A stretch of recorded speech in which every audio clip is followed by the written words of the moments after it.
Mesdames, Messieurs, 3 personnes ont été fusillées en ville de Goma. 2 personnes à Virunga et 1 personne au quartier Keshero. Nous allons parler dans l'actualité du jour où je vais recevoir Onéline Tibonera. Bonjour et bienvenue.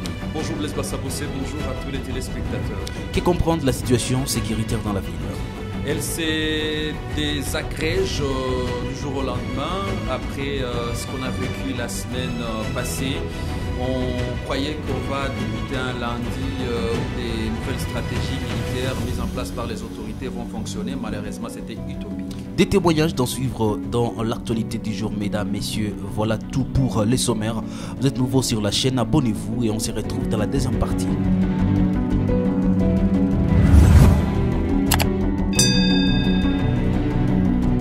Nous y revenons, mesdames, messieurs, pour parler de questions liées à l'actualité qui a marqué ce lundi, le début de la semaine.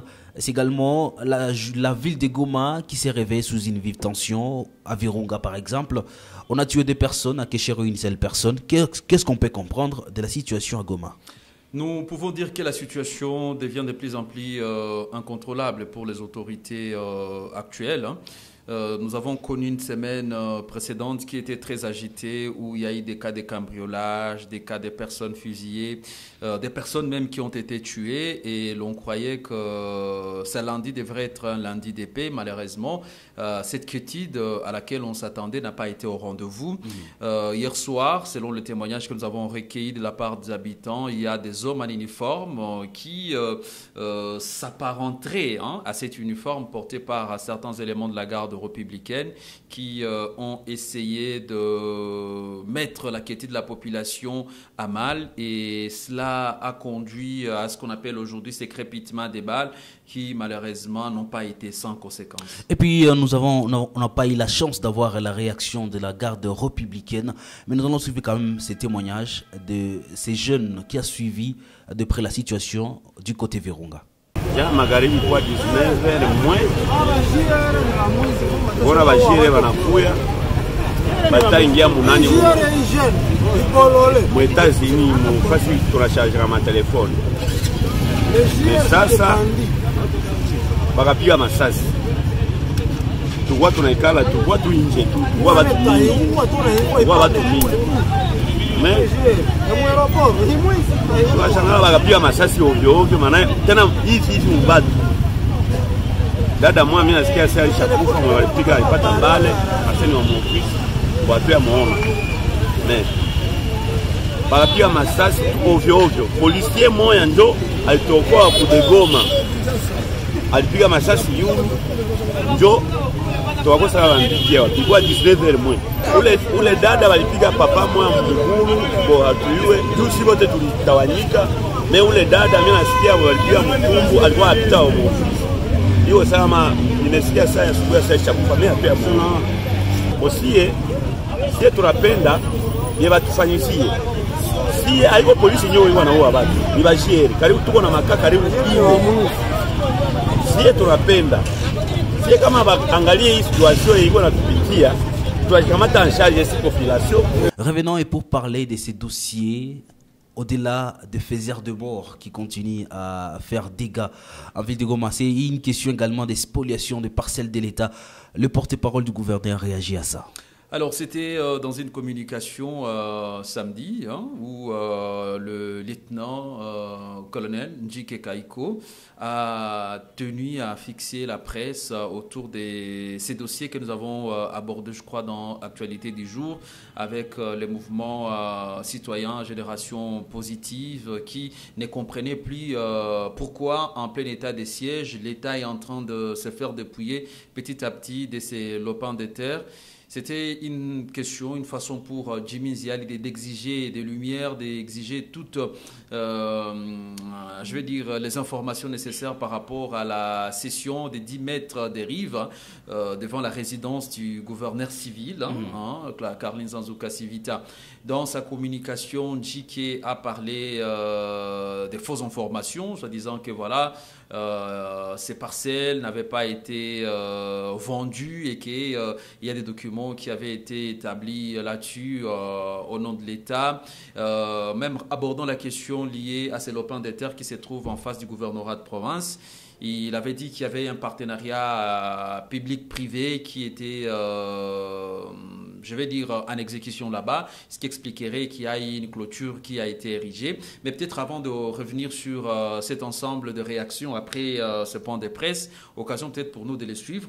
On va suivre le colonel Ndjike Kaiko, qui est le porte-parole du gouverneur militaire, également porte-parole des opérations Sokola 2. C'est d'abord avec les premiers dossiers qui concernent l'espace adjacent à la résidence officielle du gouverneur de province. Ce que vous devez savoir déjà par rapport à ces dossiers, c'est que Son Excellence, Monsieur le gouverneur de province, par sa lettre numéro 01 bar 11 38 bar CAB bar GP-NK bar 2022 du 5 septembre 2022, l'autorité avait annulé le titre de 10 mètres de rive délivré illégalement à un certain monsieur appelé Moussambia Muhimana Kilosho. Et par la même occasion, l'autorité avait instruit au service des cadastres et des titres immobiliers d'établir le titre sur cet espace au nom de l'État congolais. Donc, un titre au profit de la résidence du gouverneur de province. Mais, cependant, c'est par témérité que les messieurs cités si haut avaient saisi la justice et une décision avait été rendue en sa faveur au premier degré. L'État congolais estima que les droits n'avaient pas été bien dits, avait interjeté appel sur base de la procuration spéciale numéro 01 bar 010 2 bar CAB bar GP-NK bar 2023 du 19 avril 2023, et c'était au nom de l'autorité provinciale. Sur base des rapports techniques et dans l'intérêt de la salubrité et de la beauté de la ville, une plage a été créée par arrêté provincial à cet espace. Il est en cours d'aménagement par un consortium de 3 entreprises dans le cadre du partenariat public-privé. Le 4e dossier concerne le marché de Kitoko. Qu'est-ce qu'il faut savoir sur ces dossiers? C'est qu'après mesurage du marché, il s'est dégagé un excédent de 7 arts, selon les rapports des services techniques. Donc, selon les rapports des services techniques. Sur instruction de son Excellence, Monsieur le gouverneur militaire de province, cet excédent a été annexé au marché et les services techniques ont été instruits par la lettre de corriger les croquis. Ceci pour mettre, pas pour mettre, mais plutôt pour faire échec aux prétentions des personnes dites autochtones et qui sont à la base des spoliations et des désordres dans les secteurs fonciers. L'autorité provinciale a déjà interdit par plusieurs correspondances les phénomènes autochtones dans une ville ou une entité urbaine non coutumière. Après cette communication de Guillaume Ndjike Kaiko, mon colonel, il y a eu quand même des réactions qui viennent de partout.